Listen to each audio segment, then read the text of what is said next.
It's 11 minutes past 8 o'clock right now, and it's time to talk politics, but talk politics in a fun way, Jackie. Yeah, absolutely. And representation from the Democratic side and the Republican side. Jeff Link, Craig Robinson, thank you both for joining us. Let's pick up where we just left off with making headlines this morning, and that was talking about something that's on the governor's desk right now. People wondering if she's going to sign it. We're talking about sports betting now being legal in the state of Iowa. What do we think about that? Do you think she'll sign it? You want to bet? Well, yeah, I bet she signs it. Okay. Yeah. The interesting thing about this legislation, we can talk about the specifics, but this is the biggest expansion of gambling we've had in decades, and it passed by huge margins, 2-1 margins in both the Senate and the House. And bipartisan in every fashion. Okay. That you can get to. Yeah. So Which doesn't happen. Which means it's probably Often a here. good piece of legislation. Okay. isn't it? Yeah, and so I think that's why the governor's probably going to sign it, because she doesn't often veto bills that pass 2-1 in the House and the Senate with Democrats and Republicans supporting it. Okay. And opposing. I mean, that's what I think makes it. Yes. It was an interesting mix of people. Because each one had a very valid argument Right. for their I mean, side. there are people who are, opposed to this expansion of gambling.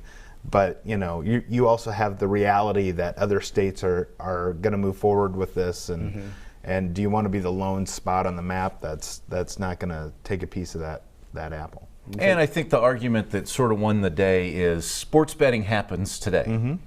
It's totally unregulated. It's illegal. The state doesn't control it.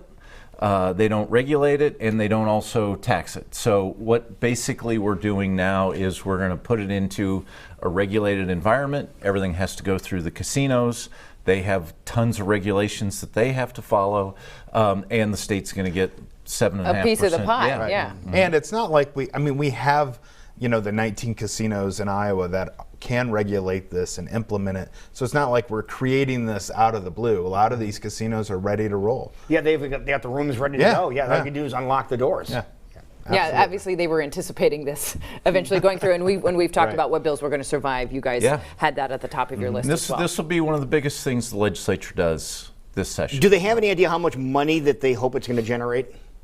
There are revenue estimates. It's really hard to say because we're going to have to see how this legislation works, because basically for the first 18 months, you have to go to a casino and establish an account. After that, it's going to be no holds barred, because then you can bet online. And so it'll be interesting to see how we do in this first 18 months, just because it's going to be a little more limited. So it's eventually going to get to the on your device stage. Yes. Okay. Well, you will have an app from, like, if you go to Prairie Meadows, for instance. Prairie Meadows, you have to go there and establish an account and put your money in.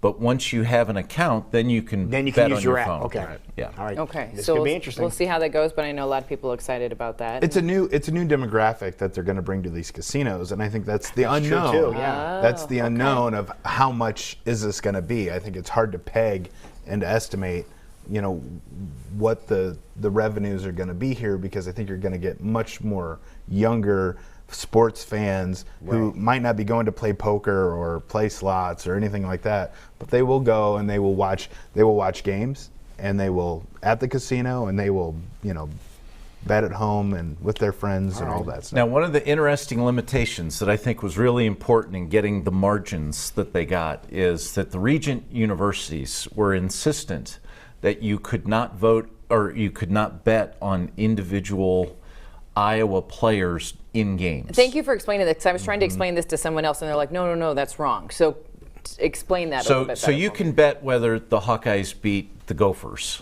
but you cannot bet whether the kicker makes the field goal or not. Okay. So you it's can't, not like fantasy football for that. there are limitations for Iowa athletes. They call these prop bets, and these happen a lot in the Super Bowl, where you go and you can say, who's going to score the first touchdown. Right. Who knows? But you're like, well, I think it's going to be this player. Those are the type of bets that they limited, and I agree that those, especially in the collegiate arena. Let's not do those. And so I think that's a good limitation. Yeah. But you can still bid or You can bet on the Hawkeyes. On the Hawkeyes in general. Yep, or Iowa State or UNI. You just can't bet on the individual players Okay. during the Okay, game. so it Which takes is that really out of the good. equation. Thank you for Okay, clearing good. that up. Okay. Yeah. I've been a little busy, so I haven't completely heard what's happening in the world of politics, but just heard rumors of is Trump going to court to see if he can keep his, tax returns from Look, being he's seen? made it- or Look, if the- it's a Tuesday, the- he's threatening to go to or court. the Mueller report. every What's going on with Tuesday. that? Isn't Like, Donald Trump always in court? The Mueller Maybe. report kind of confused people depending on who you watched. Yeah. Because the Mueller report came out, and if you listened to Donald, he was fine. But if you listened to his comments, you went, oh, no, he's not. So which one is true? Well, I think it's really, look, I think what we learned from the Mueller report is we got a lot of the inside dirt and details.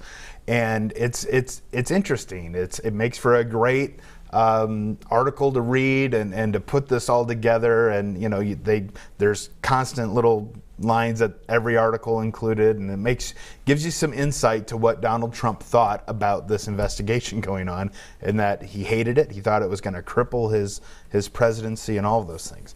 So while it's interesting, I don't know if anything actual newsworthy is going on.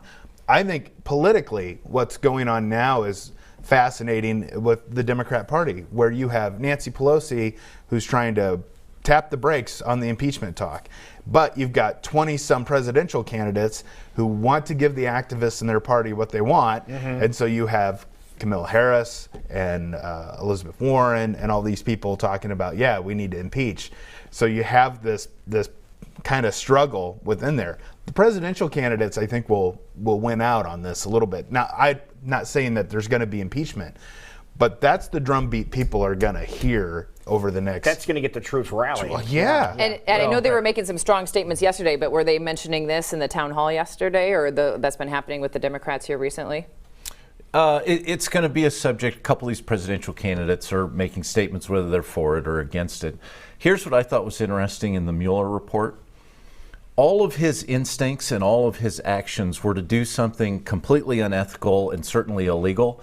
And because Don McGahn, his counsel, and others in the White House either ignored him or did the opposite of what he asked them to do, it kept him from being indicted. It probably is going to keep him from being impeached. Every instinct in his body was to do something wrong, and he had staff around him that stopped it. It's kind of amazing. I mean, the guy is ethically and morally bankrupt, and that's what we learned in the Mueller report. But you also say you always surround yourself with people that are the best possible, and you think he surrounded himself with the best possible people to do Well, that? I think he was frustrated by the fact that these people weren't letting him do what he wanted.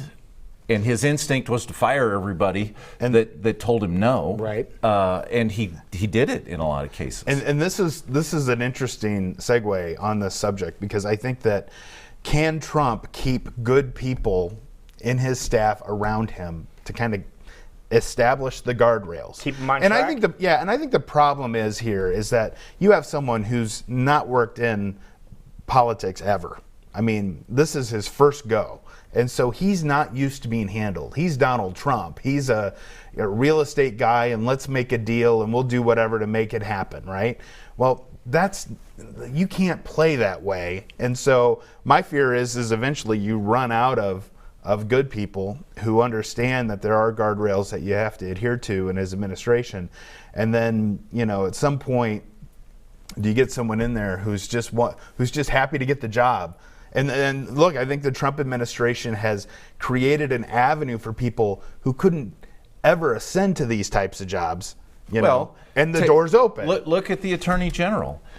Bill Barr is making Matt Whitaker look like a statesman in his handling of being the Attorney General, because he's not acting like the chief law enforcement officer of the United States. He's acting like Donald Trump's personal attorney. I mean, it's crazy, and it goes exactly to Craig's point. All right, you did make one mistake, Craig. You said the 20 Democratic candidates. There's going to be one more. I can't pronounce their names. I can't keep track how many there are. What do you want from me? Well, there's another one. We're saying another one might be familiar. throwing their hat in the race this week. Yes, well, the front runner is finally going to get in the race. Bernie's been in. I've told you this. So the one who's leading the pack now is going to say, The one okay, leading I'll the do pack, it. Yes. Vice President Joe Biden said early on that I'll let everybody sort of make their announcements and then I'll decide what I'm going to do. And so apparently this week he's going to say that he's in. And Do we know what day or not? could be tomorrow, could be Thursday. We We'll had see. 43. What are we at? Well, it's like blackjack. At least I can spell 21. Biden. 21. 21. Good. Biden leads in the polls because people know him. They don't know the rest. Is this a kissing campaign or? Well, we'll No. see. Oh, okay. We'll see. Handshaking hard. All right, that's a look at what's happening in the world of politics. Thank you to Jeff and Craig, always talking about politics in a fun way here on Iowa Live.